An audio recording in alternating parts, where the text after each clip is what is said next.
Hello, everyone. Welcome to the Better Ideas Podcast, Episode 10. I made it. That's a milestone, apparently, from what I've read. And I'm stoked to be in the upper percentile of podcasters who made it to Episode 10. And I don't plan on slowing down anytime soon.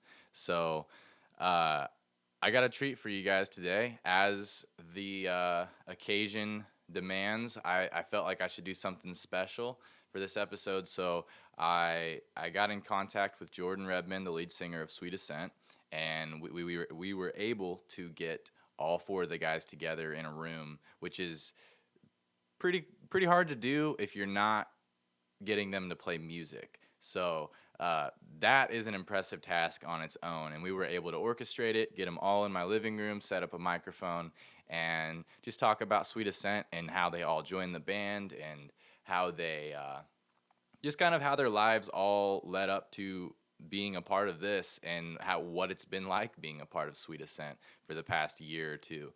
And man, being in a band comes with some crazy stories, and I love it. And I've loved watching them experience all these crazy things for the past several years since I've been friends with all of them. And it's really cool to be friends with people who you're also a fan of. It's kind of weird in a weird way, but like I really am a fan of their art, and I'm a fan of the way that their music sounds. And I'm really excited to hear this full length that they've been working on.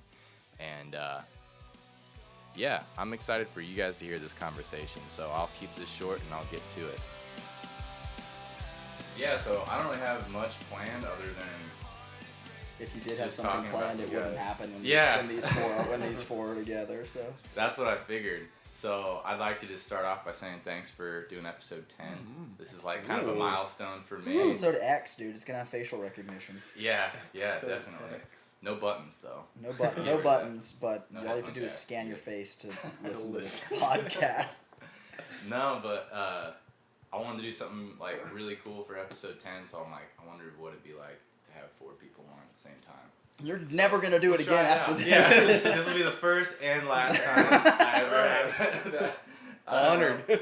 But yeah, I think it'd be cool to start out by just like going around and introducing yourself so people can get familiar with your voice a little bit, and maybe just like how you joined Sweet Ascent or something, and just talk about it a little bit, kind of your intros.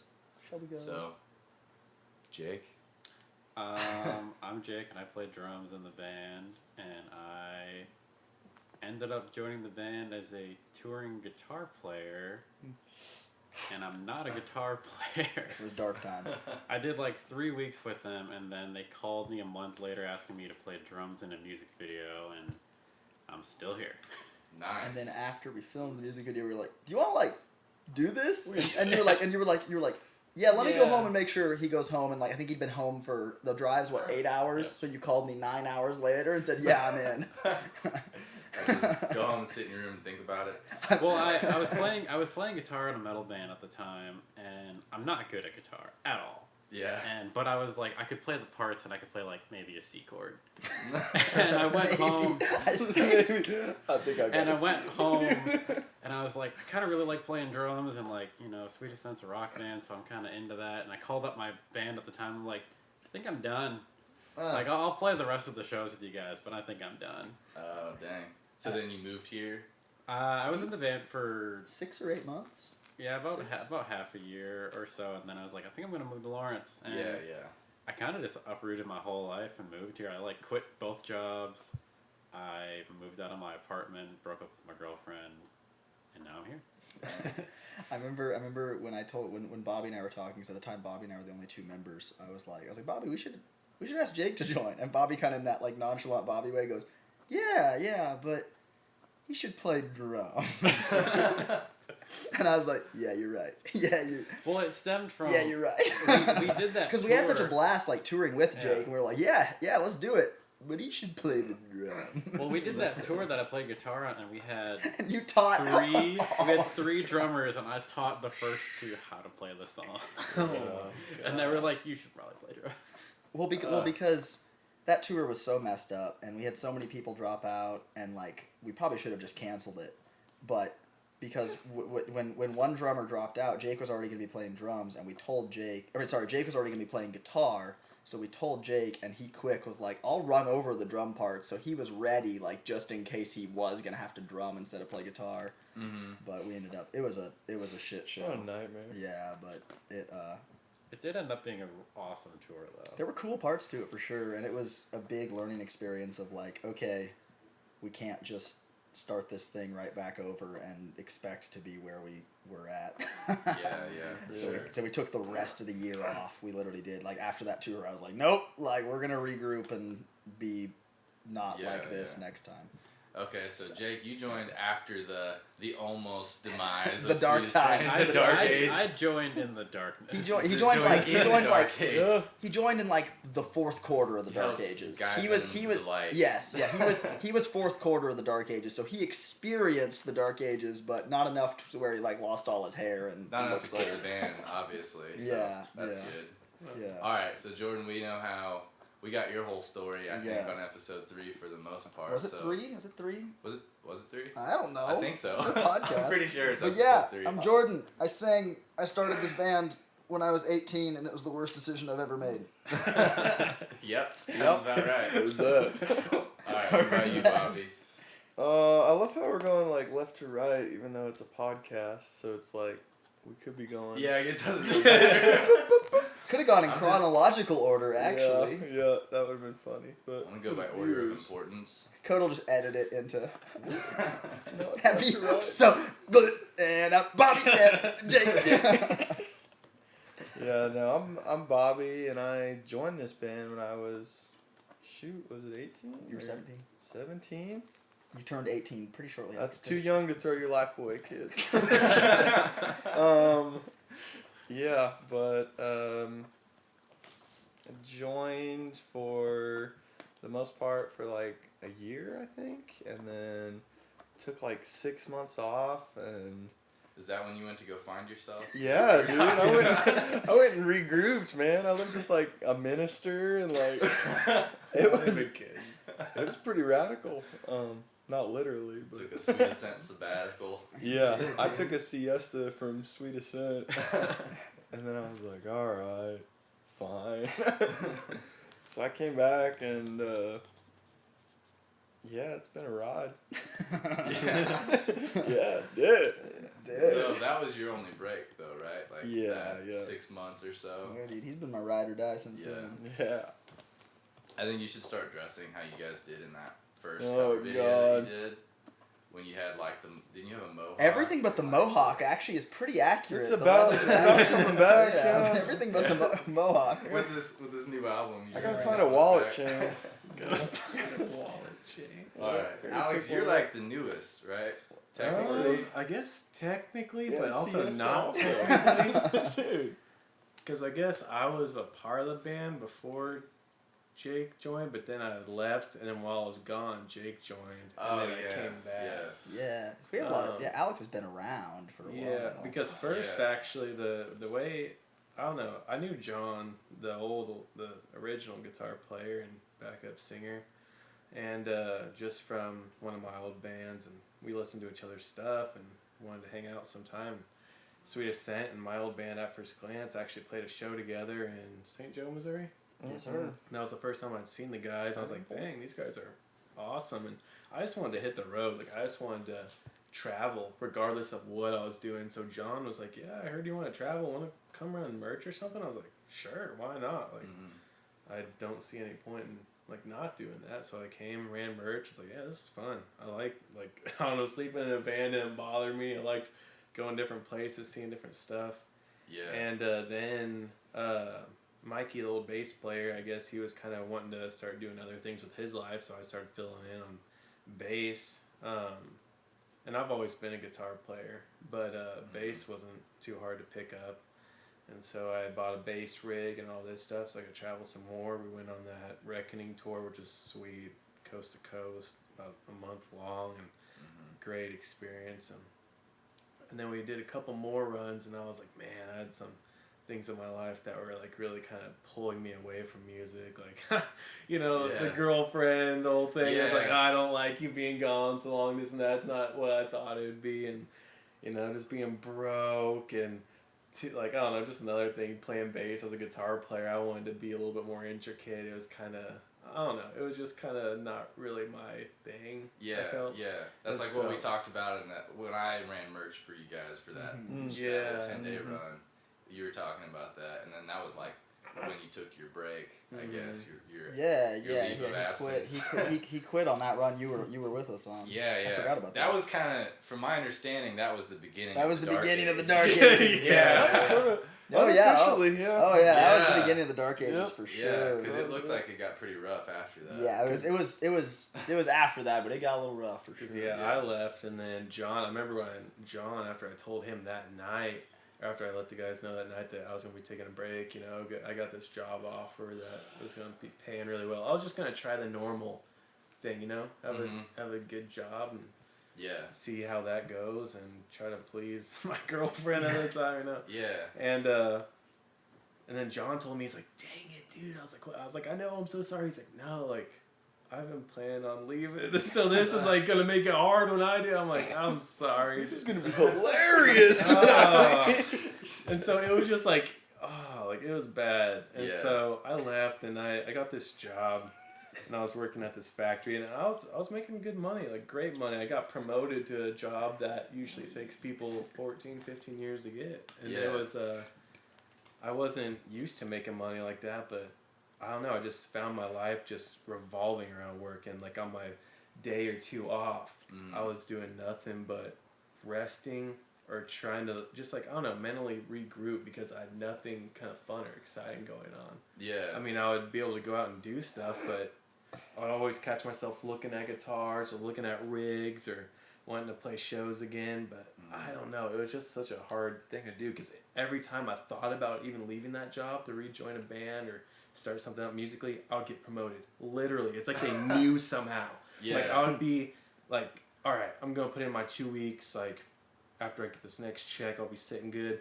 Hey, Alex, you know, you've been doing awesome. Here's this, like, $6 raise or, like, whatever. And so it's like, dang it. I guess I'll stick around and see how this goes. That's why I think your story is pretty interesting because you did that, like, whole quit, like, give up the dream for a little bit to pursue, like, security and a good job and and I cool car and stuff like that. And then you're just like, no, this isn't as cool as it wasn't. following the dream. Like, it was, like, all that sense of security I got from all that stuff was kind of, I guess, boring. Like, it was like, I feel like everyone else, like, I know, like, not in a cocky way, but I have the skill to do what I love to do, and I'm just closing the door on it.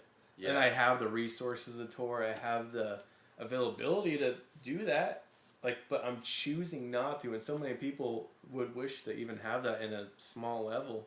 And so finally it came time, like, I don't know, I just had a couple eye-opening moments. Like, one day, Sweet Ascent was still touring. They had, like, Ryan in the band, and they had gotten Jake and all that stuff. I still followed them and on social media and stuff. And I remember pulling up to work one night, working night shift, just miserable, pulling up, and I was so just tired, barely slept. You know, I was working 12, 13 hours sometimes. And it's getting ready to clock in. I'm looking at Sweet Ascent's like, oh, we're at the Grand Canyon today. I'm like, oh. And I'm sitting here in my nice Mustang that I've always, like, kind of wanted. I'm sitting here, and I had this, like, thought. I was like, man. Like, I was, Mustang, Grand Canyon. Yeah, no, I was happier driving my Saturn to Jordan's apartment in Lawrence to drop it off for tour than I was driving a nice car to work every night. Yeah. And so it was one of those things like, yeah, everybody can have nice stuff if you sacrifice your life to a job for your whole life. Yeah, for sure. So it's like, I want to do something that I love to do regardless. Like, I don't know. And so I finally called it quits. I was like, you know, I'm done. Didn't even have another job lined up. Thankfully, I'd saved up quite a bit from that job I had to have, like, some time to figure out what to do. And I quit without having anything lined up to, like, force myself to find something. And these guys, Ryan had just left the band. He was the guitar player at the time. And I talked to Bobby and went out. We had like this one show at this church. What church was that? It was this church camp thing, wasn't it? It was a church like camp thing. At? Was that a Crosswinds and So yeah, we played that, and it was so fun to get back out and play. And then the next day, I think, was it the next day? Yeah. The very next day was Warped Tour in Kansas City, when we did that. And Alex has had the best luck with joining and rejoining this band. Because when he first joined, it was, hey, you want to join this band? Yeah, cool. Oh, by the way, we're going to go do, like, you've been in the band for 10 days, and after you've been in the band for 50 days, we will have played 40 shows, because we did, like, 2 weekends, and then we did a coast-to-coast tour. Yeah, and that was a tour you guys said, you're like, this is the first tour we've ever made this much money. Yeah, and successful it was, tour. and also we did this, so like Alex joined and got to do this tour playing to like 100, 150 kids a night all across the country. Oh, and then man. when he joined the second time, his second show, he'd been in the, he hadn't even like, I guess even officially joined, he was playing main stage on the Warped Tour, so. Yeah, Good one, dude. Take it at the right time, dude. I just kind of off the dark ages, you know. It's like I'm gonna make some money. Dude. I'm gonna go save up until they get like ready to play Warped, and then I'll think about it. Recoup. Meanwhile, Bob and I are just losing our hair. No, but I remember we were all talking about this one day, and I think the. It sucks, but like anytime you look at bands, you know, that you aspire and you love, and they all go through a bunch of stuff that you don't really see. Yeah. And I feel like it was a very defining. Like members came and members went, and we kind of the old Sweet Ascent sound that used to be like. That's kind of different. Like Jordan sums it up a lot better than I do. It's like we basically rebranded. We're pretty much a different band. Except for the name. Except for the name. Like, especially with this new album coming out, I think people are definitely going to hear that. You know, we kind of showcased it a little bit, was safe to say, and Overwhelmed, kind of being a transition into this. But, yeah, it's basically, you know, some of us are the same, but we change it up a lot. And I feel like everything, even though it sucks, was necessary, you know? Mm-hmm. But that's kind of how... I think it was absolutely necessary because, like, my hairline disagrees, but you're right. You're right. Your hairline. Yeah, no, it's like I said when we did episode 3 with Jordan and we were talking about how like diamonds are formed in the rough. You know, like you guys had to go through those dark ages. You know, Lene posted 3 years in a row photos of us at that sunflower field. And I was looking at it and I was like, damn, I'm not aging well. I was like, oh, Sweet Ascent taking a toll. Yeah, being in a band is unhealthy for sure. We were actually, I might have even said this story when I was on it last time. We were playing in St. Louis, and Bobby, the door guy was getting our IDs and everything, and like getting our getting like credentials and everything. And Bobby puts up his ID, and the guy just holds it up and looks at him for a while. He goes, "How come you look older than this one?" And Bobby and I, because Bobby got that ID in 2015, Bobby and I at the same time, unprompted, go, 2015 was a hard year, man. 2015 was a bad year. It's kind of... Okay, so 2015 was difficult, but then 2016 rolls around, and this year. So just the whole past really year, good. it seems like, has been absolutely insane for you guys. Basically, so since we put together this four, when we put this unit together, which started with doing main stage on Warped, and it's just like everything is really. It's like, yeah, you finally had the unit that you wanted, and you finally were able to start getting stuff done. I want to get into that. I actually wrote that down. Yeah. I want to hear from all you guys about like your experience with Warped. Because so many bands, you know, that's a milestone for sure. Yeah. So, Last year or this year? This year, because you guys went on like half the tour, right? Yeah. We were on 2 weeks. Pretty chunk of it, Yeah. We were on the whole East Coast leg. Yeah. Warped is the coolest, worst tour ever. I mean, it's miserable. It's unbelievably hot, and it's all on concrete, so it's even hotter. There's no indoor anything. A couple venues, catering's inside, so that's cool, but it's hot. You have to walk sometimes a really, really long way from the buses to the stages and stuff, and it's challenging. It's challenging for sure, and there's so many bands that doing it as a smaller band can be really hard too, because it's hard to convince anybody to care about your band because there's so many bigger acts. This is like that. once a year thing for a lot of people, so they're just gonna go see like the bands they've already marked on their list. It's not always super hard to get people to watch you, because like if you're decent, like they'll be walking by, if they're not specifically rushing to a stage to watch a band, they'll stop and watch you. What's really hard is trying to sell merch on Warped, because it's it's Warped is a younger audience for the most part, and it's their parents gave them $20, and why are they going to buy a Sweet Ascent CD when they want to get a Beartooth CD and a Beartooth shirt? You know what I mean? They want to get an Andy Black shirt. So merch is hard. Merch is hard. And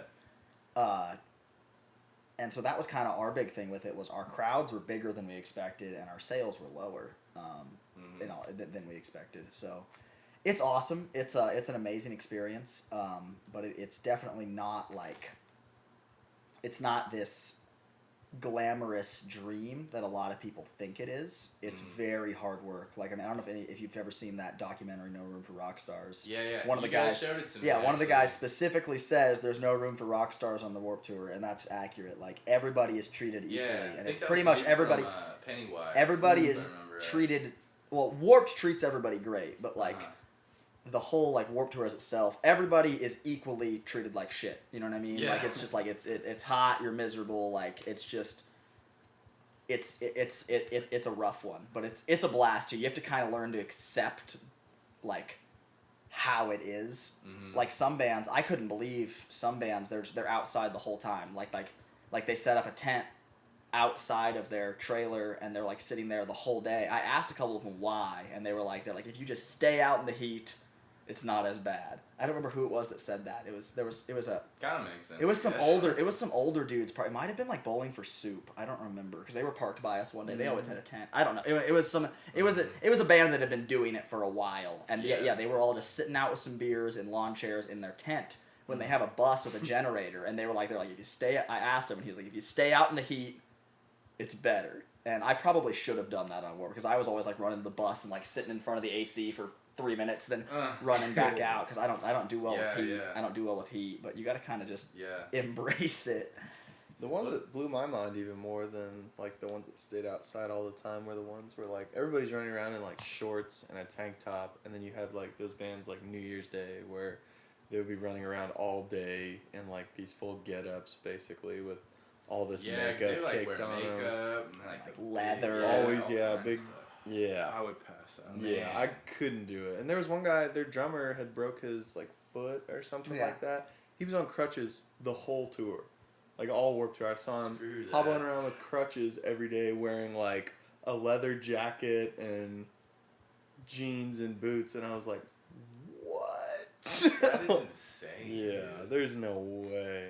They must be from like somewhere where it's just always hell. I mean, I think that's the image they're trying to portray. So possibly. So, I mean, you guys got to ride in a bus though. I bet that was pretty sick. Yeah, it's cool. Skull Candy bus. Yeah. Bandwagons are cool. They're not wonderful to sleep in because of the nature of like how it's a bus built on a box truck. They're kind of bumpy. Yeah, I would imagine. Yeah, I woke up airborne about 3 times tonight. It's weird because you're trying to sleep, dude, and you're bumping down the road. Next thing you know, you wake up halfway in the air and you're bumping. Yeah, it's kind of a trip. I was wondering if it was just our bus, and I started asking some other people in bandwagons, and one guy told me he was like, yeah, he said that whenever he does a bandwagon tour, this is one of the crew guys. He said he brings like an extra, like pad. And he folds it up and he puts it under his mattress. And he said, that helps with absorbing some of the shock. That makes sense. Is having something else between the wood and the mattress. That was Charlie, who was one of our stage managers. That was his wisdom. But I'm sure there's a ton of like just tour tricks. Yeah, I mean like, and those older guys can. That's all it was. Bandwagons are so comfy if it's not moving. But we'd always joke when it was a night drive. We'd all be like, well, we're gonna be tired tomorrow, because it was just. I mean, it was just if you would sleep, but you didn't sleep good. You just didn't sleep good. Yeah. So I don't know. Yeah, if we were on it for longer, would have definitely had to figure something out for being able to sleep a little better while rolling. And who knows? Also, like the longer you're in it, it may get easier. You know, when we bought we got a new, to us van. Brand new. Pretty recently, and that like first like 3 days of our first tour in it, none of us could sleep when it was moving. If it was moving, we were just, are you asleep? No. Are you asleep? No. And it was just, we were just exhausted. And then after about 3 days, you kind of figured it out. But I think it's kind of, you get used to the motion of whatever vehicle it is. Yeah. Plus, you guys did have like the comfiest RV thing ever. See, but that thing moved a lot. But something about the way that one moved, it like rocked you to sleep. You're just like, and you're just all of a sudden asleep. Bobby would sleep on the floor in that one, like on top of where the wheels are, so he's just literally bouncing. It'll just be fine. We were so used to that one. Dang. I think my favorite part about the whole Warp thing was it kind of felt like a summer camp in a way, but with all your favorite, like, I don't know, just people that you look up to. Like, some of them were, like, favorite bands. Like, I remember I would be checking out, who was it? I was watching them so many times. I mean, I love Beartooth. And so we'd go by and we'd catch them, or we'd get catering and just, like, kind of go backstage and check them out. And it was just a fun experience to be like, all right, well, I regained all my... You know, I cooled down from the heat. Now I can go out and watch whatever band's playing, check the schedule, because we usually would play earlier on, get that stuff done, and then you just like go get catering, watch a few bands, go by the merch tent, sell some stuff, and it's the same thing every day. But I don't know, like we definitely didn't just let it go to waste. I remember me and Bobby and actually all the guys, we all had our own kind of jobs each day. Jake's there at the stage. Right when the semi truck gets behind our stage to help unload with the crew, he became really well acquainted with the crew members of Warp, helping set that stuff up every day and unloading the cases. And Jeremy and Jordan would go set up merch and get stuff rolling, and then me and Bobby would go just like advertise the band in the big lines. Bobby would walk around with headphones and CDs, putting them on people. I'd walk around and Skull Candy gave us each like these really nice headphones, like Bluetooth speakers. So I'd have this Bluetooth speaker jam in the, you know, Safe to Say or Overwhelmed, have a big cardboard sign saying what stage we're playing, you know, then we'd stop. And if people were like, dang, this sounds really good, like, oh, I got EPs, I got stickers on me, make some sales before they like get rid of their money. And so we were out there every time we had a show, we'd be doing that. And it showed, it really did help. And it would get people to stop by, and it was a really cool kind of totally unbiased reaction. People that hadn't heard us before, especially like in New York, like that was a really good one. New York was the best one. Walking by and people would be like, "Oh, just wait! Like don't keep walking. I want to hear this like play out." That's cool. And so, and then me and Jordan were just That it was the last day. Yeah, we were trying to get rid of every sticker we had. So we had this pile of stickers, and we're just dishing out like 2 or 3 to like everybody. Just making it rain. Yeah, just. We had to go back to the bus like twice to restock on all these stickers we had. New York was also perfect because the line was... Okay, so like, you could see our stage right from the line. And so anybody asking where we were playing, you didn't just have to say Skull Candy stage. It was hey, I think we played like 115. We'd be 115 there. Yeah, and they could see. New York was the biggest crowd day of our whole run, and I think that was one of the big reasons too, where it was just so.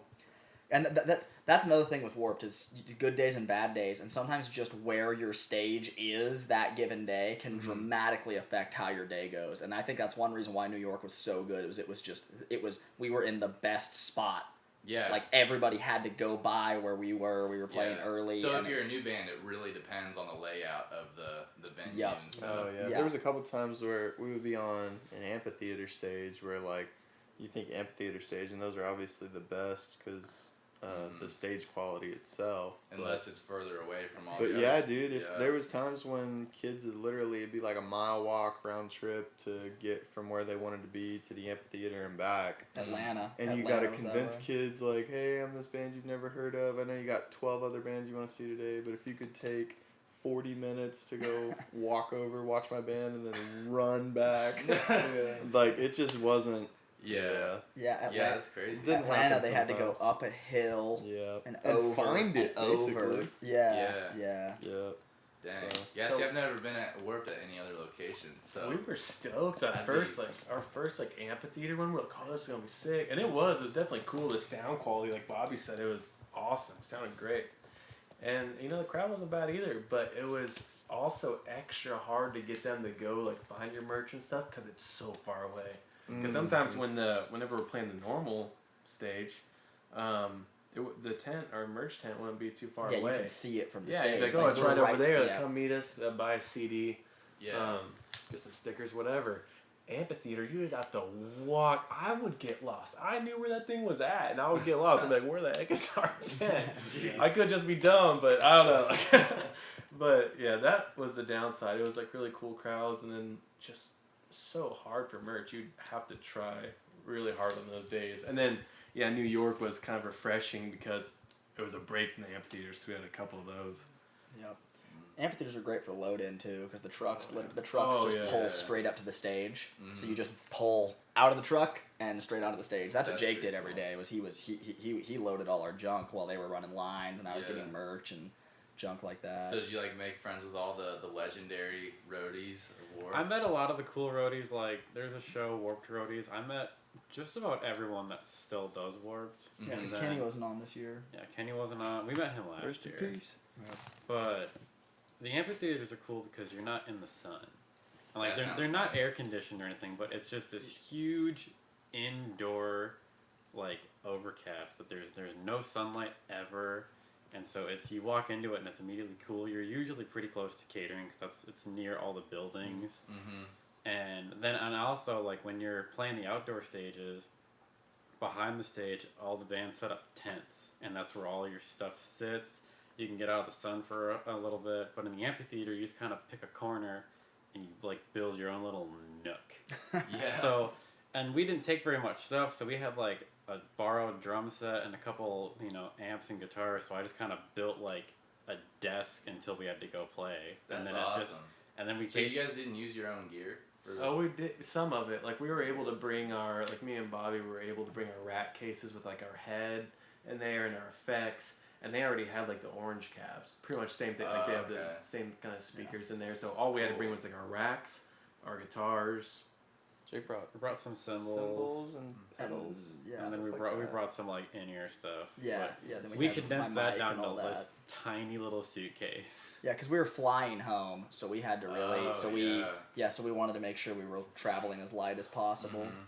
That's really cool though. Yeah, because we flew home and we had to ship our gear back. That's what Skull Candy was doing. So did Skull Candy supply the drum set then?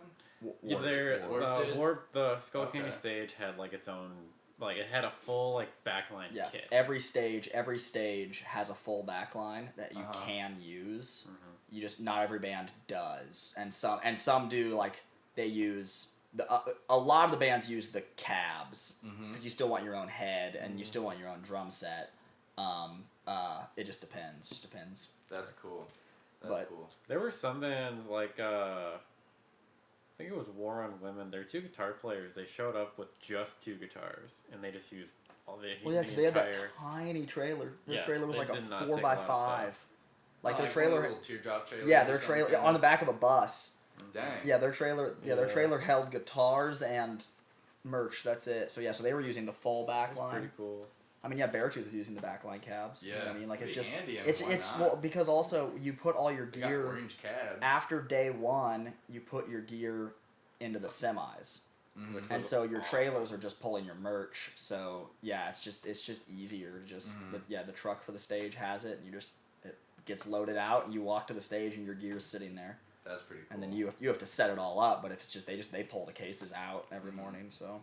So did the crowds also really depend on what bands you got put between and all set? Sometimes that too, because you guys, if you were on the main stage, when I went, there was Dance Gavin Dance, Our Last Night. It depended. So you guys probably shared at least split the stage with some really big acts. We had one day where Our Last Night was before us. Then it was us. Then Dance Gavin Dance. See, we cool. thought it was going to be the biggest day ever, and it really wasn't because. Those people were just there to see those bands, and then they saw Our Last Night, and then they left, and then the people for Dance Gavin came in, and then there were still a lot of people, but it wasn't. We were thinking we were about to play for of like one of the biggest 'cause crowds both of we've those ever bands played are- for, and it wasn't that big. Then we had some days where we were splitting with the hard rock stage, and some of those days were really good. Yeah, We had the most luck, I think, when it was people that were not going for a specific stage. They were just walking, and they heard, "Ooh, I like that band," and they stuck around. As opposed to like if you're on your way to go see your favorite band, even if you're like, "Wow, that sounds cool," you're still on your way to go see your favorite band. So I think we had a lot of good luck. Like I know St. Petersburg, we were beside Hard Rock. And we had that day was awesome, and it was. I remember that day I loved because I saw so many people literally walk by, stop, watch us for like a minute, and then actually mosey up to the stage and like That's cool. stay for the whole. And that's like That's one. cool, 'cause then you know That's it's, like, one of the most. authentic. That's one of cool. the most encouraging things you can see at any show. Like not even Warped. Anytime you see somebody, you can distinctly tell they aren't there for you. They don't know who you are, and you see them decide this is cool. I'm going to come watch it. That's one of the coolest things for a band. That's really cool. Yeah. So overall, you guys would do Warped again if you had the chance? Yeah, totally. It's cool. That's cool. It's for sure. It's rad. I figured you guys will probably end up playing the whole thing at some point. Who That'd be knows? cool. Who knows? We'll see. All right, so let's switch gears a little bit and get into the album Ooh. because I've heard little snippets and I'm dying to hear the whole thing. But I know it's gonna be a while before that. But I don't know what should people expect, because I know personally it's gonna be way different than anything you guys have put out before because of the new lineup and things like that. So what are you guys bringing to the table? It's a loud, aggressive, Sweet Ascent. It's we all kind of decided that our favorite music is rock music. So why are we, piddling around and not being a rock band? So we decided we were going to be a rock and roll band. So it's. So what would you guys call your music before that? Original music, like when I first started it was kind of pop punk, kind of easy core ish, and then it started transitioning into more what I would call pop rock, where it is rock, but there's definitely a lot of pop in it, and then now like it's rock and roll. Like anybody that calls this record anything but rock, I think they're deaf. like I do. I don't know what else to call it. You know what I mean? Like if you want to get into like tons of little subgenres, okay, cool. But it's a rock record. It's through and through. It's a rock record. There are maybe certain songs that this sounds very rock and roll. Oh, this sounds a little bit more like this. But the record as a whole, it's a rock record.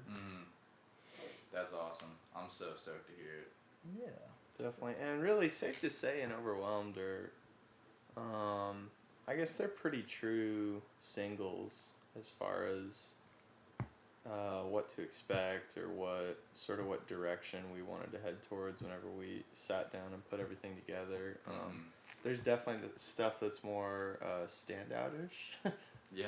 But yeah, those are definitely those singles are pretty true to what we were going for as far as sound. Cool. And I love it because some of the songs, they just sound like old classic rock songs that you'd love to jam out to. Like, it's cool because they're all a different variety, I guess, but there's unity in all of them. Like, they all represent each other in some way. Like, each song relates to one another, even though they could sound, maybe one sounds more like modern rock, one sounds more like classic rock. That's kind of cool because just musically we kind of combine those two things to where I feel like anybody at any age could listen to it. You could be sitting alongside with like your 50-year-old dad and both be like headbanging to it, We've tested that. It literally Tested works. it. Yeah. The dad test. Yep. And it's cool because then there's like ones that kind of relate to Safe to Say, more just kind of laid back, just rocking, driving songs. And I feel like it's a very good mix. It's a very good kind of everybody, if you appreciate rock music as a whole, you'll be able to appreciate the whole CD. For what it No is. two songs really sound alike, but they all sound together. You know, like Consistent. Yeah, There's yeah. a It vibe. sounds like a record, but no two songs. It's not the same song over and over again. Like there's a couple songs that if you just listen to one and then you listen to this one, you're like, whoa, those are way different. Mm-hmm. But when you listen to the album, it's like, oh yeah, those definitely fit together. Yeah. What about you, Jake? How are you feeling about it? My outtake on it is all four of us actually did our own like parts. Everyone actually came in and wrote their own ideas. Like Bobby had a lot of stuff, Alex had stuff, Jordan wrote really awesome lyrics, and the drums are really aggressive. And we kind of just came in and we're like, well, how do we make this part really aggressive but still like powerful and meaningful? And it just kind of ended up with like all four of us listened to rock music and metal music, but we listened to different bands. Like some of us really like 80s, some of us like 90s, and some of us like the stuff today. And I think it was Jordan made the joke where it's like if you put The Wedding, Guns N' Roses, Skid Row, and Morgan from Seven Dust in a room, you'll get this record. And Amberlin. Yeah, Guns N' Roses, The Wedding, Anberlin, and Seven Dust. You might have our record because that's like basically each of our like. I'm gonna guess. The Wedding, Jordan, Seven Dust. He has a Seven Dust tattoo. Bobby, Guns N' Roses. And Alex, what was the fourth one? Amberlin. Yeah, Amberlin, Switchfoot, I don't know, all that kind of stuff I just love. Yeah, it may not be like your favorite band, but when you write music, that's that's definitely the like kind of bands that I think Alex like emulates when he writes. And so kind of like modern, like kind of liquid metal almost sounding. Yeah, whenever you hear anything that's almost kind of more ambient-ish, Alex wrote that part. Whenever you hear something that you can hardly hear because it's feedback, Bobby wrote it. Well, like Alex likes like sound effects, but not like made up ones, but just like he likes harmonics and just crazy stuff that you can't really pick up a guitar and do by accident. Yeah, and Bobby just writes crazy good riffs. Yeah, Alex is the little part guy for sure. Just like comes up with these little things that just fill stuff out. That's cool. So the guitars probably really just complement each other. Kevin was doing that. Kevin was doing that in studio when like we'd listen to a scratch. He'd pause and he'd go, "This is an Allex song." We'd be like, "Yes, this is an Allex song." He'd be like, "This is a Bobby." And then he had one for you, and you can tell like this is an Alex and Bobby. Yes, this is an Alex and Bobby. Exactly how it So just by listening, you can kind of hear. Yeah, if you know what you're listening for. Yeah. I mean, when you put that all together, it sounds like Sweet Ascent. But like if you know what you're listening for, like you can definitely be like Bobby. That's Alex. Alex and Bobby. That part's Bobby, that part's Alex. It's and that's what makes it Sweet Ascent. That's what makes it us, is those aspects, you know what I mean? But they're there. Everybody's character and individuality comes out in the songs in different spots, you know. And that's cool because a lot of the music prior to that, like, it seemed like there weren't four people equally involved in the writing process up until this point. So I'm like really excited to hear like what four people equally bringing like what they're best at to the table. I remember that I was kind of worried actually because some days like I'd write a song and then Bobby'd write one just like we were saying, and then me and him would both write one, and some of them did sound quite a bit like different from each other, and I was getting a little bit worried, but it's kind of nice because they have that different taste. But with Jordan's vocals laid on everything, it really brings that unity because you have the different kind of sounds, but with the same vocals and that Jordan sound over it really helped. Like, and I wrote all the vocal melodies too, as well as lyrics. I wrote all of the melodies, so they all have my melodies. So when you put my melodies over their guitars, over his drums, and Jake's drums, you get Sweet Ascent. And it laid all worry to rest because it was like, okay, all this sounds the same as like Jake's drumming style and his flair, and then Jordan's vocals. So it was a nice. Yeah, so that's really cool. So it's like you got like Alex and Bobby. You guys are on like opposite sides, and you have like Jake and Jordan down the middle to kind of just like sort of grounded it. Yeah, because you have Alex, who is this like extraordinarily clean guitar player. Like he's a ripping guitar player, but he's very, very clean. And then you have Bobby that just oozes character.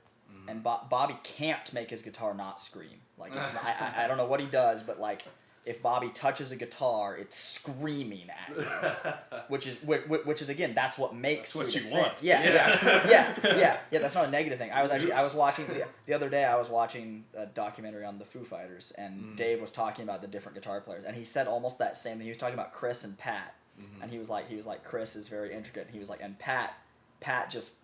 It's so loud, everything he plays. I was like, it's Allex and Bob. It's that same kind of thing. So it's just the way that you play the guitar. Yeah. And that and like I said, you put those things together and you have Sweet Ascent. So you don't want to remove that. You don't want to tell Bobby, hey, don't play like you, because then it's not Sweet Ascent. You don't want to tell Allex, hey, play more like Bobby. You don't want that. You don't want to tell Jake to not play like Jake. You don't want to tell me to sing not like me. Yeah. Because then you have a different band. And I think it took us years to understand that. At least it took me to understand, like, and who knows, I mean, we're nothing big, so I could be wrong. But, like, for me, it when I listen to our old stuff and I listen to new stuff, I listen to bands I love and look up to, like, I realize that hiding who you are it just isn't good. You may get some success, like if you're writing good music, but there's whenever you listen to those legendary bands, those bands that are timeless, there's so much character in their music, and it's not just, like I mean, you listen to Guns N' Roses. I mean, Bobby can pick a Slash lead out of a guest spot by anybody. Like he can just be listening. That's Slash playing the guitar. You know what I mean? And it's like, and it's that kind of stuff, and it's just like, that's important. That's important, is to have the character of your members, and that's something we really, really wanted to do with this record, was we didn't want to hide who we were as individuals. Yeah. Because I used to always think you did have to hide that for the sake of the band, but I think now it's more of consistent. But now it's no. I realized when you put those four things together, you get the band. Yeah. It's not that you have to suppress them to create a cohesive unit. You find a cohesive unit like these four people sitting here, and then when you put those four together, the individuals cease and the band begins. Yeah. It's like going from like one like mastermind idea that's got kind of a consistent like image and brand in mind, to just like letting four people in their sort of like collective consciousness like have part in it. And the other thing too is we all are at a point now where we have a very similar collective consciousness. It used to be with different members, it was a push and pull back and forth, because you had people that had different ideas, but we're at a point now where all of us are on the exact same page with what we want the band to be. So yeah, you can just be, all four of us can just be ourselves, and that is Sweet Ascent, as opposed to it used to be, hey, you can't do that because that's not what we're trying to do. Hey, you can't do that. Yeah, that's not part of the. And that doesn't always happen for every band, but it has happened for us, where we're all just so together on what we want to do and what we want to be, that it's just so easy. Like, that side of the band is so easy, as opposed to that used to be something that was a whole lot harder. Yeah, and you guys all know like what you're good at and how to just do that. Yeah, they trust me to write lyrics and melodies. I trust them to write guitar parts. We trust him to write drums. You know what I mean? So it's just like, it's such a relieving feeling to be, because I bet it is really hard to go out there if you want to be a touring musician and play shows and do that. I bet a lot of people, even like I did playing bass, you have to sacrifice, like, oh, okay, I can't play the music I love, but I'll just play this so I can get the experience. I feel like that happens with a lot of people. Like, oh, you want to join this band? Like, we're touring. Okay, cool. It's not really what I want, but yeah, sure. It's such a... I feel like touring on this album, once it comes out, will be so fun, because it's what we've all wanted to do. And it's like a whole different feeling. We're not sacrificing anything, and it's your art just as much as anybody else's. It's everyone's literally getting to do exactly what they wanted to do, and it's no sacrifice being made. And I think that's really important, because it just envelops all of our characters, and that'll show live. All of us at one point during the recording process, at least once, had one thing where we literally had to ask the other people, or say we were discussing where we wanted to go with something, a song. All of us at one point had something where it was like, I need you guys to let me have this one. Like, I remember we were talking about putting like some gang vocals on a part, and I literally just looked. I was standing right by Bobby, and I looked and I was like, Man, that's some of my favorite vocals I've ever sang. Can I just have this one? And everybody was like, yeah, it's okay. You know what I mean? Like, everybody had one of those moments. Bobby had one where we were talking about someone. He was like, I really like that guitar part. I know Alex is doing, so it's like, this unit is just so good at figuring that out, is understanding what's important, what's worth fighting over, you know what I mean? Because there are some things where somebody has an idea and one person goes, I can't, like, I can't budge on this one. And then there's things where then you're like, yeah, that's fine. Like, I don't care. We'll do that. And so we all have those moments where it's like, I need this. Like, I need this part to be this way. And it's like, okay, cool. And we kind of, that give and take also helps with that, letting everybody's character come out too. Is just being able to be like, okay, that part's important to Bobby. Let's let that happen. That part's important to Allex. Let's let that happen. Jake loves that part. Let's give Jake that part. You know what I mean? Yeah, and that's I think that is important to how much we all love what we created. Mm-hmm. You know. So in order to do that, it seems like everybody sort of has to let go a little bit though, too. Yeah. Like of some of that creative control.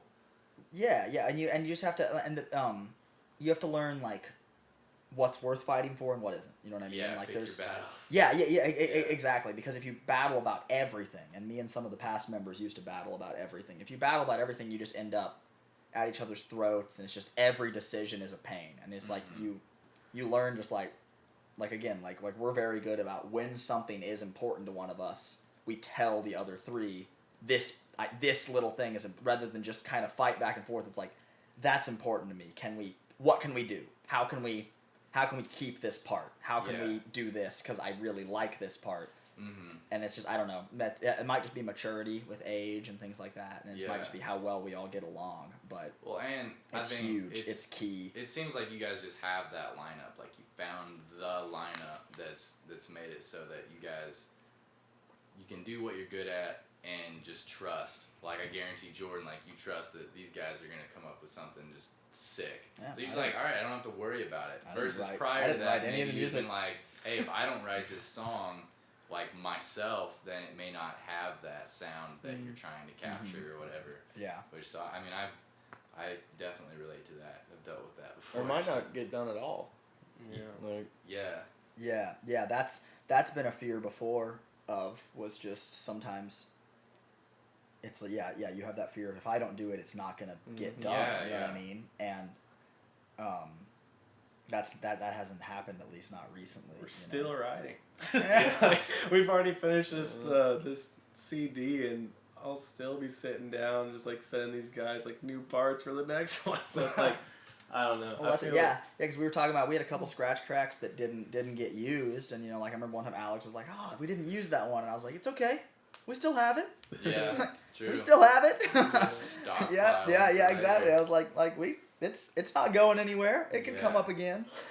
There are some bands that go in a studio and write like 30, 40 songs and then pick 10. Mm-hmm. And it's like, I'd rather write, like 10 or 11 solid ones, maybe not use one and then release it. With the exception of a couple times, whenever I hear a band say they wrote that many songs, I'm always like, I'm not going to like that album. And almost always I don't. There's just something about the genuineness that when you write 40, I mean, there's one thing about having like guitars and drum, but like, I'm talking these bands that they finish 40 songs. Mm-hmm. Like vocals, melodies, everything. I'm like, you cannot be... Who has that much stuff to talk about and be passionate about? You know what I mean? Like, in a 6-month period. Mm-hmm. And almost every time. There are exceptions, but almost every time I hear, like, I'm watching, like, a behind-the-scenes or whatever, and a band talks about how many songs they wrote, I can predict beforehand, I'm not going to like this project. Yeah. So, from you guys' perspective, it's almost better to, like... to just put all that you can into the amount of songs. We came with 10 songs. That you just write that amount and put everything you can into those songs versus like spread all of it out and then try to pick the better ones. Yep. So I know a lot of bands do that. I've heard say that you're supposed to do that. Yeah, I mean it's good to have a couple extras. You know what I mean? To pick and choose the best ones. Yeah. That happens. But I'm talking about the people that write that literally they're like, we wrote 50 songs before going into the studio. Yeah. That's what I'm talking about. Yeah.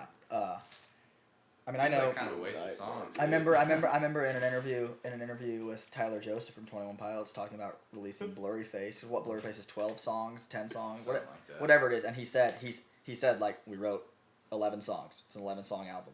Like we wrote the 11 songs we wanted to write, and that was it. That's definitely the way I view it. It's like I want to write these songs, know they're good, know I believe in them, and if they don't feel right, okay, no, we need to do another one. Like, I want to, I don't know, it just seems like another thing to think about. It seems forced if you write that many. Like, I don't write guitar riffs every day. I play my guitar every day, but I'll be playing for like an hour and be like, yeah, it was good. I freshened up. I didn't really come up with anything. Then there'll be those nights every now and then where I'm like, wow, like, this riff is awesome. I'm going to send this to the guys, make sure I keep that one in the stockpile. I feel like if you're rushing, trying to write 50 songs, you're going to keep everything instead of like, dig through and be like, oh, this is a good one. Like, I'm going to say that. Yeah, I think you can do that process before finishing the songs. And some people, they do it, they finish them, and then they do the decision process. It just seems like wasted effort to me. But if it works for you, cool, all power to you. It's just not my thing. Just not my thing. Just like, if you get 3 really cool parts, and you're like, oh, these are awesome, I'm going to make 3 songs, and I'm going to put 1 cool part in each one of them. Or you could be like, I'm going to make 1 song, and I'm going to put all 3 I'm going to get those in this song. It's like that. I'm like, and we did that. We did that with a couple. We had one. We had one song like, what became "Where Were You?" I was like, I need that verse. I was like, that verse has to happen, and so we switched up some stuff. And now we know what. But yeah. So like, it's just cool. It's a cool process. Yeah. So you guys are all stoked to tour on it then? Oh, very. It's gonna be a horrible process waiting. Yeah. We almost have the tracks done too. Like, I have them now. They're not quite finished, but I have them, and now we're gonna have to sit on these for a hot second. Yeah, and that's gonna plan the release and all that. That's gonna suck. We have all this new stuff, and we've been playing it in the studio, playing it at home along with it. And you guys are gonna can't tour on it yet. Yeah, this tour in November, we'll probably put 1 new song on it, and it's gonna be like. Yeah, I have all the songs on my computer at home, and I can guarantee you the play count is well in the 200s. And I'm like, and we're not gonna play any of these for so long, and then we're gonna play one. I'm gonna be like, all right, but can we play this one? Yeah. On the So next which tour? one? No. Yeah. Dude, maybe you guys could just like every night of a tour, do just a like different pick a one. different new one. It's like That just sounds like sneak more it out practicing than we're accustomed to doing. there. That's true. That's a really cool idea, though. It's a lot of rehearsal, but cool. So, all right. So we covered the album, the last year, and Warped and all that. I just wanted to gift the world with some of your guys' crazy tour stories because I've heard some pretty funny It's a ones. gift. All right. So Yeah, it is a gift to the Dude, can world. I start out? Yeah, dude, do There it. was so I was thinking about it whenever we were, whenever Alex was talking about when he came and ran merch for us, and there was, I can't remember, we were in the back of, we were at like a truck stop, and I can't remember if Alex was in the band at this point or if he was on that run running merch. It was when we just like hung out all night. running merch. We had this pizza from this gas station, and like we came in and it was like probably 3 feet wide, like the pizza box was, and we couldn't get it in the van. We were like, first world problem. I don't know. That's a pretty dumb. That's a pretty horrible story, but like that's all I could think about whenever Alex was like talking about when he came and ran merch for us. I was like, which night was the big pizza night? Well, remember? Okay, so there's my favorite pizza place in the continental United States is a pizza place called Serious Pizza in Dallas, Texas. It's right in the Deep Ellum district. It's hand tossed. Their pizzas are like this big. It's like $36, but you can feed like this big. Look, microphone. It's like $36, but you can easily feed 5 or 6 people on it, so it comes out to like $5 a person. Because the pieces are like a foot long. You know what I mean? It's huge. Okay, so It's like at I think it's Papaquino's. They have the slice as big as your face. yeah, Dude, but so now I haven't even take seen that the whole slice pizza. and put it in the whole pizza. So Yeah, anyway, yeah. so and also not only is it big, but it's delicious. And so we got Sirius before the show, and Sirius is open late. Now late at night, their line is out the door, and we were like, we're gonna wait. So we wait in line.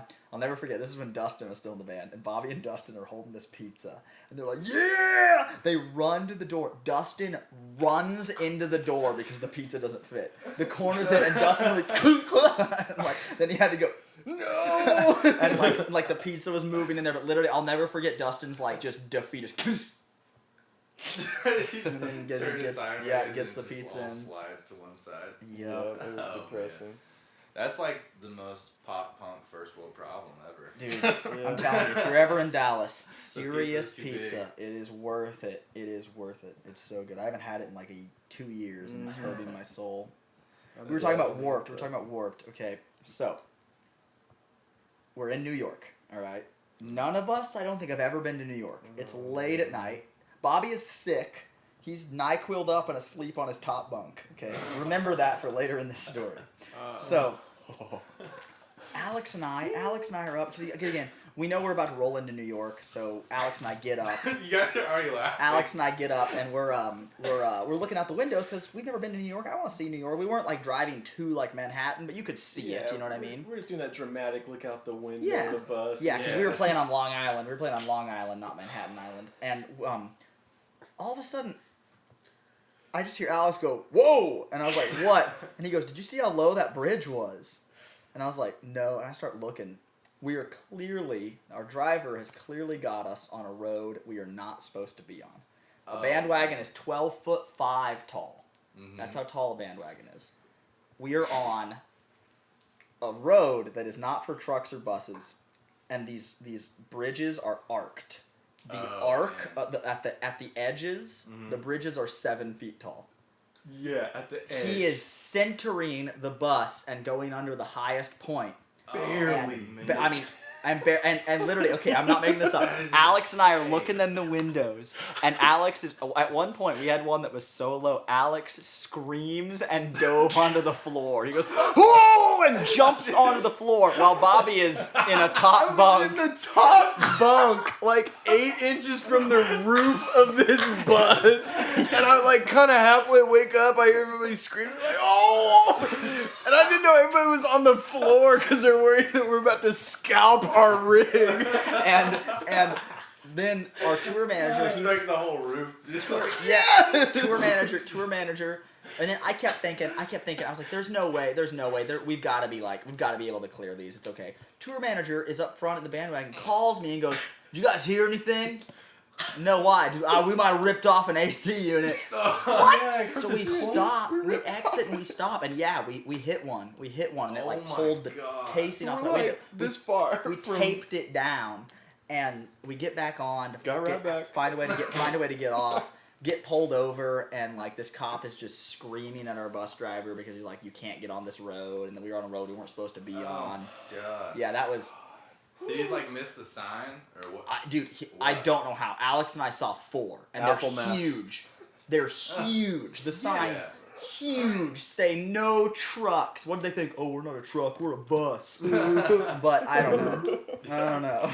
But that was the best Warped story. That's crazy. And then we missed our plane when we left Warped that was because our Uber, because we had to get, okay, long story short, we had to call an Uber to get picked up to take to the airport. She couldn't find us. She couldn't speak much English, and we just kept saying, "Go to the 100 buses." And for some reason, she couldn't find the 100 buses. I mean, I didn't think that was that hard to find, but she couldn't find it. We were late to the airport. Airport wouldn't let us board, so we had to like switch our flights and stayed in Detroit. It was a horrible day. It was a horrible day. We got to Detroit, got to the hotel, and there was like a bar with like a restaurant downstairs. It was an expensive bar, an expensive restaurant. Didn't care. It was such a rough day. I was like, beer, menu. Yeah, that shrimp pasta, bring it on. I spent like $35. That's more than I spent all of Warped. It was such a terrible day. I was like, I don't care. Just beer. Keep them coming. Dude. Airports are already stressful enough, let alone like... Well, here's the thing, dude. We played at what time that day? We played at 1:15. Our flight was at 4:30. Right, so we get into New York at like what? Like 3 a.m, 4 after all that crap, almost dying. And, dang, that lightning though. Had some sound effects. But we get in New York, pass out, have to wake up, we hit the lines, doing the same thing as usual. Merch is all set up, we play our show, awesome show. Probably my personal favorite of the whole run. And then, guess what? Our flight is booked for 4:30. We're like, what? So like wasn't it a Saturday? Yeah. It was a weekend in New York. No. And we were trying to get an Uber, and the Uber can't find its way through like the buses and stuff to find ours. And we finally get her, and it's like an hour drive to the airport, and we get there like 30 minutes before boarding. We're trying to get boarded, and They everything. wouldn't let us. Oh, you're supposed to be here like 45 minutes or an hour before boarding, and we're like, what? You guys have to check all your gear and stuff too? We were shipping the that gear. got We were shipped. shipping the gear. Okay. But That makes sense. yeah, I literally said on stage that day, I literally said, hey, we have to fly home and our flight's early. So if you want anything from our table, come right now. Because basically I was there for like 15, 20 minutes and then I was packing up and we were going. So I was like, if you want something, come get it. Which I hated because that was like our best show of Warped. And I guarantee we could have done more in sales and like more... Talk to more people and all that, but we had to leave early. But it was just the way it rolled. But yeah, that was rough. Yeah, New York was between the bus and the bridges and then that like 24 hours in New York was a stressful time. Well, that was the only time I got sick on the whole tour because I didn't literally. We were so busy that day, like trying to get flights and all that stuff after the show, loading up, getting just all this stuff. I was stressed out, didn't even have a chance to eat. I think I ate like half a granola bar before hitting the lines. And yeah, after the flight from New York to Detroit where we were staying the night at, I ended up getting sick. I just stayed, like the guys all went out. I just stayed in the hotel room. I was like, I'm passing out. I feel like trash. We landed and Bobby's like, where's Allex? And I was like, throwing up. He was like, really? And I was like, I don't know, but I bet throwing up. Sure enough, Alex is back. Dude, what were you doing? Dude, I was puking. I just told you. I was like, told you, dude. I just knew it. Alex just got off the plane and just disappeared. I was like, he's throwing up. Guaranteed. Don't people get sick on Warps like all the time? Isn't that a normal thing? Well, no, I actually... You get heat exhaustion. Yeah, and stuff. it's like people catch something or... You can. I didn't see too many people getting too sick. Yeah. Surprisingly, I felt so good that whole tour. I thought I was going to feel like trash or like just sleep deprived. I mean, a couple times, yeah, but not too bad. Not as bad as I thought The food because is so good. I'm thinking, we're going to be out in the heat. We're going to be sweating, exhausted. But the catering like was a big impact because the food was so good. Like greater... I could go out and buy like a $20 meal that would be like the same as the catering was pretty much. That's awesome. And so the food was always good. Luckily, the whole bus thing, we had AC and somewhere to kind of reside and get hydrated again. And so you're just active, you're up and at it all day, just being, it's healthy. You're basically working out, staying fit. The shock from going to Warped and then being home for a week and then going into the studio for 15 days. The studio? Every day. We just sitting there. Oh my God. We thought Warped was going to be real hard, studio was going to be real easy. Could not have been more opposite. Warped was real easy, studio was miserable. That last like 3 days, we were all sitting, eating garbage. Because I mean, we're all broke, just eating literal just garbage. We would to save money. We were we didn't get a hotel, so we were house hopping. We were literally just couch surfing with whoever would take us in. Dude, by those last like couple days, we were all just like, we were just done. I was like, I don't want to see you guys for another month after this. I was like, I just want to go home. And I'm never that way. Like all on tour, I'm always the guy that's like, I just want to keep going. Yeah. I never want to go home. And studio, I was like, I am so ready to go home. Like I was trying to get us done like a couple days early, and we did Kevin was like, all right, we're done for the day. And I was like, man, we can get another song in. We can get another song in, man. Because I wanted to get done a day early. Yeah. That's awesome. Yeah, the studio was rough. These poor guys that put us up, bless their wonderful souls. Ben and all that. Were they just people that you like knew in the area? A homie of Alex's and all of his roommates. We didn't know any of the roommates, just one guy. But dude, we just kept showing up at their place because we were gonna stay there 2 days. So we stayed there 2 days, and we're like, all right. And then they were like, cool, like because we told them like we're gonna be couch surfing. Like they're like, if a place falls through, you're more than welcome back here. Sure enough, shouldn't have said that. Sure enough, place fell through. We're back there. And then it was like, stayed somewhere else for 2 days. Crap, we don't have anywhere to stay tonight. Hey Ben, yeah, you're good. Stayed there. And then it was like, then we went to go stay with some people, and we found out that the last night we couldn't stay because it was like they all worked, and I guess it was Sunday, and they didn't want us bothering them, and they wanted to go to work early in the morning or whatever.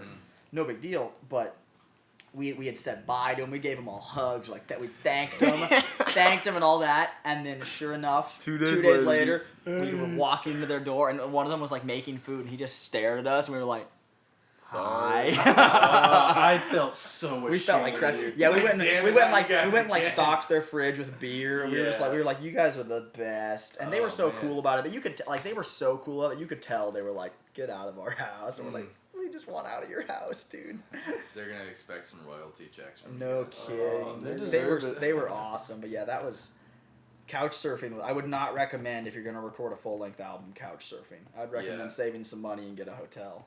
Yeah. But we just did, and all of our other EPs, all that we had a hotel just because we had somewhere to go, but we just did not have the money for 15, 16 days of hotels. You know what I mean? You guys didn't really take too much of a break. No, yeah, and we had to use all that money and our own money to record because recording's really expensive. So we were. Yeah, it was rough. Yeah, I was checking the bottoms of her seats like for the free snack or drink on the next visit. Like that's how slumming we were getting. I still haven't paid off everything on my credit cards from recording because I had no money. I just had to put it on a credit card. I still haven't paid off a couple things just because I just haven't caught up. That's how much like this album means to us. So like we're all willing to do everything and sacrifice every penny. To make this because we have. I remember when we were writing it like. We don't want to do another EP. Like we have all this material, and let's just like do a full length. Let's just do it. We have all this. Yeah, let's do the thing. And so I mean that's what you gotta do. I mean we're broke. We spent all our money on the record, and so it's like gotta couch surf. Like you gotta do what you gotta do, man. So, but now hearing all the songs back finally, like every warrior, every like crappy thing that happened to get to it, I'm just so thankful for it, regardless of how well. Or like unwell it does. Yeah. Like I'm just so proud of it as an individual because it's everything I've always wanted in a band.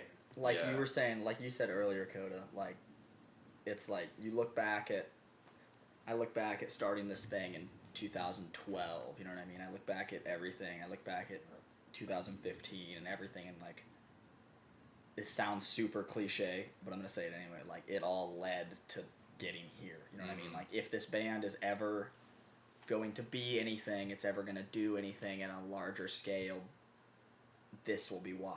You know what I mean? Like this, leading to getting this unit of 4 people. You know what I mean? Leading to just it got us to where we needed to be.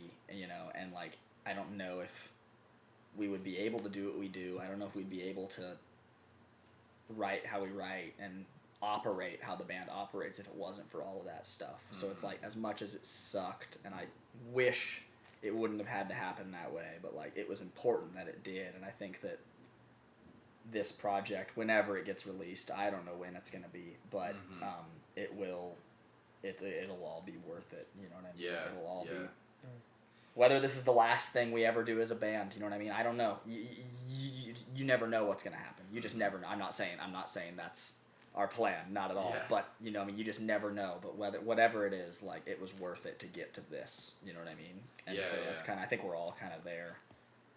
Yeah. That makes me that much more excited to hear it. Too. Yeah. God, now I'm trying to think of my favorite tour story. Yeah, dude, I got a recent one. Yeah, sorry, we shifted back. Sorry, we're so stoked on the album. It's like it gets mentioned, and we're like, album. Like tour story. How can we turn this back into the album? Well, let me tell you a tour story about this album. I got 2 super good ones, and they're both on the same tour. Oh no. Okay. If it's the acoustic tour, I'm done. No, I'm not. No. Alex wasn't back in the band yet. This was my first tour playing drums, and I think these nights almost go. I think it's the same day that these happened. So, it was my first tour playing drums for Sweet Ascent, and we had our old drummer shooting photos for us, and we were playing in Minneapolis, and Bobby was determined to drive all night to get to Mall of America. We have a tradition. In a blizzard. We have a tradition. When we have a night drive and we're in Minneapolis the next day, we drive to the Mall of America. We've done it every time we play in Minneapolis. We sleep at the Mall of America, we wake up, we wander around the Mall of America, go to the show. It's a dumb tradition, but we do it every time. Yeah. Carry on. So, he determination worked. We got all the way there, and our van at the time had a propane heater in the back. And this is in the middle of winter, and we're in Minneapolis, one of the coldest cities in the U.S. In the U.S., yep. And we had a propane heater, so we had the heat at like 75, 80. We're all in the back sleeping with like just sheets, and Bobby was wearing a robe, and the fill-in guitar player we had, I used to be in a band with him, so we knew him pretty good. And he came on this tour with like a 30 below grade sleeping bag. I think it was rated for like Mount Everest. And like I think it was like one of those ones that you could like go to Mount Everest with this sleeping bag. Just camp out on the side of a mountain. Nothing else but a sleeping bag. So he was at the point that he came on, he was overly prepared. And Bobby, Jordan, Dustin, and I were kind of looking at each other like, this idiot. Because we're sleeping in the back with the heater. He's sleeping in the cab with his sleeping bag. The cab got a little bit of the heat, but not very much. The cab was very cold. Mm-hmm. And then, so like, we didn't have a trailer at the time, so we had the gear that we took was in the van with us. So there was a wall. So he had to get out of the van, go into the front, make his bed, and then get in it. And we're all in the back like, taking our pants off and our shirts, putting robes and sheets on. We're like turning the thermostat up. We're like, this is fine. Kind of making fun here. of Porter in the front. Yeah. We're like, you suck. You're in the front. It's gonna be cold. And then maybe a couple hours later, it's 7 in the morning when whoever woke up, but the propane, it was light outside. That's all. The propane had run out, and it was like 13 below outside, and all I hear is Dustin and Bobby they're in some kind of argument, and I woke up and I'm like, what are they arguing about? But the cold hadn't hit me yet. And I just hear Dustin trying to get a blanket off of Bobby. He's trying to pull a sheet off Bobby, and Bobby goes, what? And Dustin just literally shivering goes, come on, man. For a sheet. And Bobby goes, no! And he puts it back on. And I was trying to figure out what's happening, because I was in like a light hoodie, and I had a blanket on me. So I always sleep with the blanket. And I kind of like just lay there and like, what are they arguing about? It's not even cold. And my hand moved, and so there was this tiny opening, and it was like the cold, crippling hand of death. Just came in and grabbed me, and I was just like, Dustin, why is it so cold? Dustin just bailed. Dustin said screw it, didn't care about sleeping, went into the mall to warm up. Oh, man. It was literally negative 10. Okay, I'm not making this up. When we went to start the van and leave, I had to scrape the inside of the windshield. That's how cold it was. Well, no, like Dustin left, and then slowly everybody left. Everybody bailed. Everybody was like, I'm going to sleep, and then can't sleep. Jordan and I left pretty similar to each other, but we both left the same way. We both got out of the van, shut the door, and we had to jump over this big snow pile that you could jump over. Mm-hmm. But neither one of us knew that there was just 10 feet of ice. I fell so hard. So we both fell flat on our butts, went into the mall, we were pissed off and cold, and then Porter, our guitar player, just comes strolling into the mall an hour later, and he's just like, he's hey guys. Rested. He's just, and we were just like, Porter, how'd you sleep? And he goes, I was kind of sweating, and he's like, I had sweat on my forehead, and I just looked at him like I've never wanted to hit a human being as much as I want, because he had no idea that the heater went out.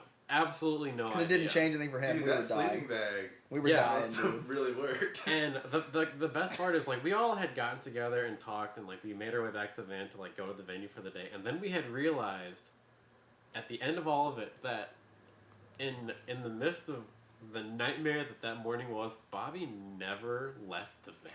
Because as everybody left, they all gave him their blankets. And then Porter gave him his sleeping bag. Stocked up. I'm getting a couple hours of sleep. And we had joked, they were like, Bobby was the one that wanted to go to the mall, and he never left. Yeah. I drove through a blizzard for 10 hours. I never did faster than 35 miles an hour the whole time, because it was cars in the ditch every 100 feet.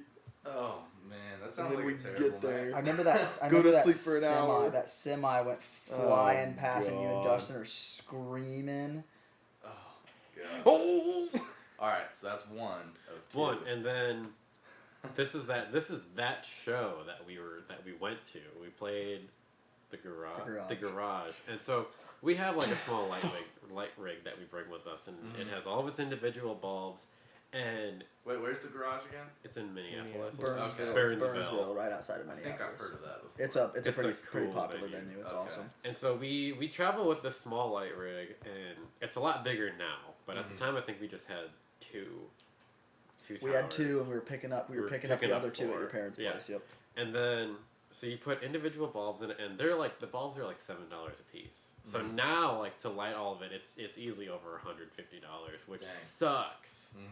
But so at the time, we only had these 2, and we had them all plugged in, and I was waiting for the bulbs to warm up because, they're sitting in 13 below all day. And Porter just totally went over his head that they're still frozen. They're all plugged in and they're ready to go, and all of our stuff is set up on stage, backline. He goes, "Hey, can I go test the lights?" And me not actually listening to him says, "Yeah, go for it."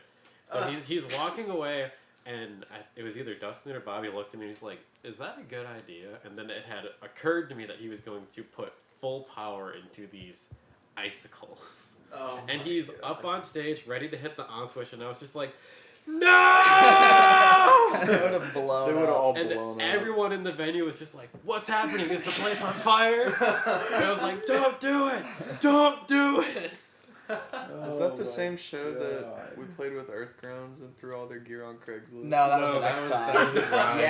Yeah. We played a show with Earthgrounds. We threw all their gear on Craigslist. Put their numbers on it, so they kept getting calls. Were their phones just Was it like blowing up? ridiculous Yeah, good deals? I threw all their gear up for like super cheap. Posted it in But like, not so cheap that people think it's fake. and like it's had a great story going along with it. Like, we tried and we failed at the music thing. Now we're just trying to get what we can out of our gear. Dude, I posted it in like Los Angeles, Chicago, Places New that York, people want. places that just get hits like Oh, crazy, man. and they're all texting all of us. Like their phones are just blowing up. They're like, "Please take it down." So then, like a week later, we took it down. Oh, that's awesome. Craig's putting everything on Craigslist. That's genius. Yeah. I feel like I've heard of other bands doing that before. I'm sure we're not the only ones. Oh Lord. Okay, so we did this tour in this RV.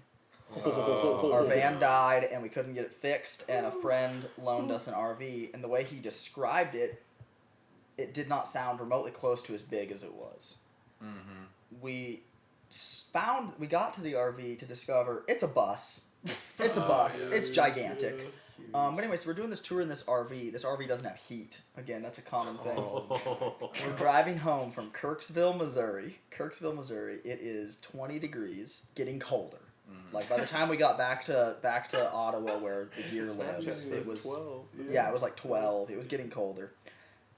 The only way Bobby can keep the windshield defrosted is to have the Defroster all the way on. air blasting.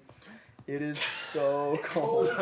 Everybody, we pulled out our bags and we put on every item of clothing we had.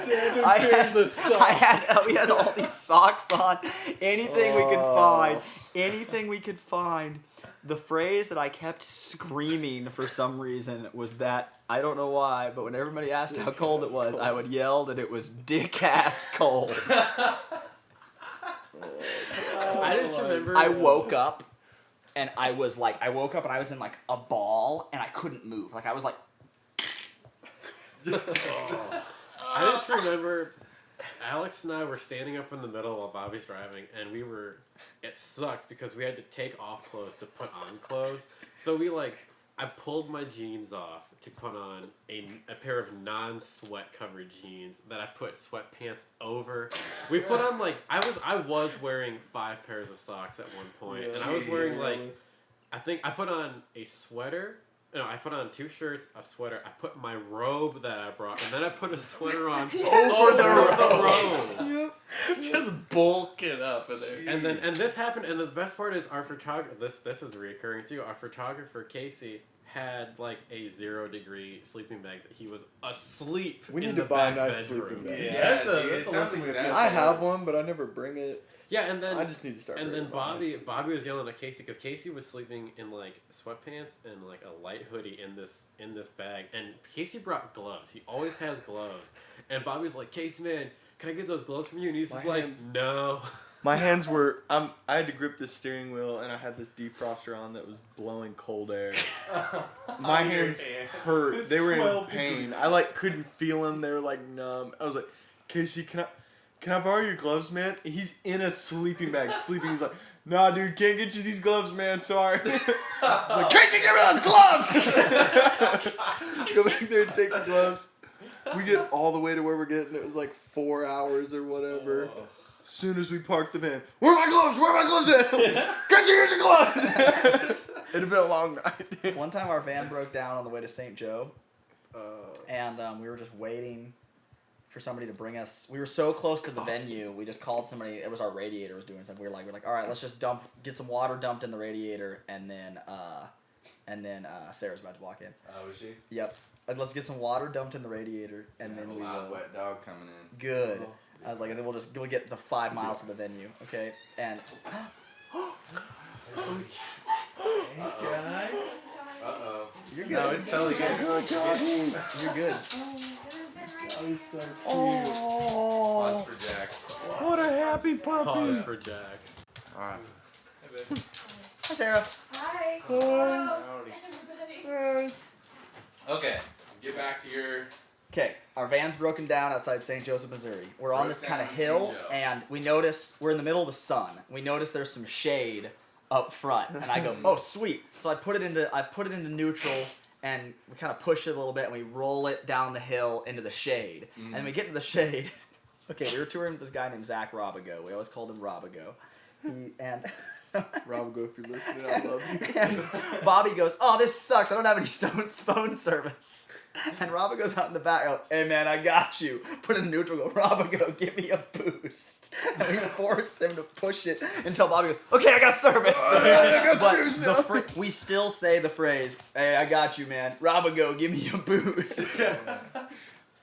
Become a catchphrase at this point. It literally is. We say it when it doesn't apply to anything still. All right, Alex, bring us home. Alex, All dude. right, this was the tour, I think, right before Warped this year. We were going, just driving, Fontana, our new van, having a good time. Fontana's. Yep, just got off the highway. We're cruising. We went to the bowling alley. We're like, yeah, dude, we're gonna have a good We were time. bowling, and Bobby had to buy like 2 people beers because he's so bad at I'm bowling. horrible at bowling. We're spending our money not wisely. Yeah, if we would have known what is about to happen in this story, we wouldn't have been spending all of our money. And so, Jax. and so Don't we're like too much, I watch guess. out, Jax. Oh, he likes the new kicks though. Thanks, dog. Oh, but so we're driving, and our brakes are crap, dude. Like Yeah. you have to push down like almost all the way to the floor to get them to engage. And we're like, man, these things need replaced bad. And I get to this intersection, and we throw our van in park because it has another issue to where it'll die sometimes. And so Sometimes. it's like stalling. And so I put it in park. For some reason, I decided to give the brakes another quick, like, little push, like, test push. And it matted all the way to the ground. I'm like, what? And I put it in drive real quick with the brake all the way down. Starts moving. I throw it back in park. I'm like, guys, the brakes are gone. Like, they just And we're went like, okay, yeah. I'm like, no, seriously, this is with it matted. I put it back in drive, and we just start going. I slam it back in park, and we're waiting at this red light. Like, we got like 10 seconds to like make a game plan. Oh, Luckily, we were the first in line in the turn left lane. So the turn left light comes on. I'm like, all right, here we go. Throw it in drive. I get up to like 10, just babying it, looking for a spot to pull it over. Make sure you don't die. Yeah, make sure we don't die.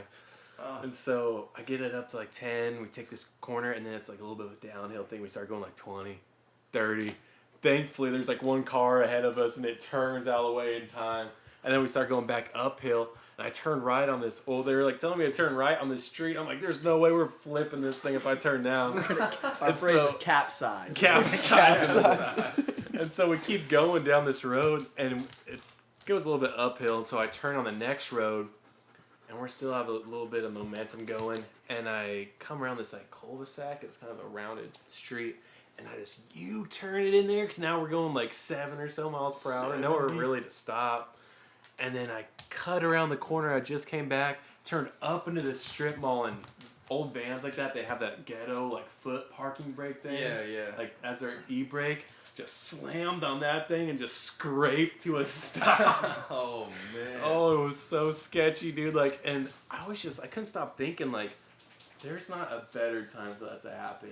Think if we were like just at on a the highway, stoplight. like we were coming up on like a pay toll, and you have no brakes. Yeah. What do you do? Whoa, Yeah. Throw the money. Just throw the money in the K-tag. Right. Yeah, Oh. dude, that's insane. So it was so sketchy, dude. Like, brakes went out, and then luckily the next day was the next day an off day. Dude, no, you No. missed the best part where we scooted 4 miles. Oh yeah, we scooted 4 miles to a hotel at night to have somewhere to stay because a Like tow you just truck. pushed the van. No, No, we we had left to. it We parked. No, parked we the van. literally got our van towed, and then the tow truck could only pull 2 of us. So 2 of us had to get on our Razor scooters and scoot like 2 miles to the hotel we were gonna meet at, and You then had those scooters, Dude. though. dude, I thank bought mine. God, Bought mine day of. Yeah, you bought Yeah. mine. You bought yours that day. Jake got his money's worth. We all got our money's worth. But and then me and Jordan got taken to the Mechanic. repair shop, yeah, where it got dropped off on the other side of town. So then we had to scoot across the across interstate. the other way back, and we Jeez. rendezvoused at this hotel. Yeah, I had like my backpack on me, my pillow tucked in between my back and my backpack, scooting in the middle of the night. I'm like, what the hell is happening? And we get there, and yeah, thankfully the guys at the repair shop were all about it. They're like, oh, you're in a band and stuff? Like, you're trying to get to the gig, we got you. They're just working, cranking out work on this That's van. like a mission. It's like dude. NASCAR Yeah. pit crew. We had we had some friends that were coming to pick us up, and we actually didn't end up needing it because like we like just about having to leave, and the mechanic came out, was like, "Are you guys? When do you guys got to leave? Like, you got 10 minutes?" We're like, "Yeah." And then all of a sudden we see our van just driving Oh, away. yeah. And he's like, as long as he gets it back, you're good to go. And we're like, Dang, dude. That's Okay. awesome, though. yeah. So it was wild. And Saved then, by the uh, mechanics. Yeah, we had to spend money on getting that fixed, and we just Brookhaven, wasted money going Brookhaven bowling. Automotive in Norman, Oklahoma. I'd Ooh. go there again. Dang. Yeah. Except I won't Sick. be going to Oklahoma anytime soon. Yeah, nobody sleeps Well, in Oklahoma, dude. This is gonna be a long episode, but we should wrap it up. Yeah, but it's by- like quadruple the people you normally have. Yeah. Luckily, it's not. Just make us quadruple the each time. our own episode. Dude, but it's cool though because I want to do that. But see, I was listening to your podcast, dude, and on your iPhone it has a setting where you can listen at double speed. That helps. Yeah, they talk Dead about serious, it. and it's not. It's I totally never knew understandable. that You can, shit. you can listen faster. Yeah. Because That's Dang. genius. You know All what's right, dumb so if you're though? listening to this, you and can't you're do it short on my time- Apple TV because I can listen to podcasts on my Apple TV. It doesn't give you that? Yeah, it doesn't give me that option. I can listen double speed on my phone, but not on my Apple TV. So if you're listening, Apple, So you got a mirror. Figure that out. figure that out. All right, shameless plug time. What do you guys got to plug? What's coming up? in We the just future? announced a tour in November. It's November. It's a pretty short little one. It's November 10th through the 17th through the Midwest. Probably have some more dates coming up after that, and then just keep an eye out for the album. Yeah. We don't know any details about release yet, but it's going to be a little bit of a wait, but I promise it's coming. We're probably going to play a new song on that tour, though. So, yeah, we've got a few more dates to get announced throughout this year, and then getting stuff ready and trying to get Cool. an album out. So just for everybody, for the listeners, just hit Sweet Ascent up on Twitter, Facebook, SoundCloud, Apple Music, you name it, all that, right? Yes. Pretty much everywhere. Spotify. Spotify, just Google it. Yeah, we're the only sweetest They're sound on the planet other than Yeah. some candy shop in, like, Minnesota. Yeah. They got us. Cool. Well, thanks for doing this podcast, guys. Yeah, thanks for having us. Yeah. Episode 10 is a wrap, and I'm so content. I'm glad that this was the milestone because I had a blast talking to those guys. So Jordan, Jake, Bobby, Allex, thank you all for hanging out. You guys are inspiring to me, and your band just continues to impress me every year watching you guys grow and progress. So thank you for that. Thank you for contributing, Jordan. I thank you for orchestrating all of this. I know that you have trouble getting all four of them in a room, all four of you guys in a room. So, yeah, thanks for pulling it off, guys. And to the listeners, thank you for making it happen and making people want to be on this show. If it wasn't for you guys, none of this would be happening at all. So thank you so much for that. If you're interested in contributing to the podcast in any sort of way, honestly, the best thing you can do is just keep listening. But if you're interested in taking a step further and really watching this show grow and contributing to that growth, you can go to patreon.com/betterideas, and you can contribute however you'd like. You can also go to iTunes or Facebook and just leave a review. I'm hoping to get some more of those, and really just keep listening. I'm so glad that you guys are listening. So until next time, I hope you guys have a good week.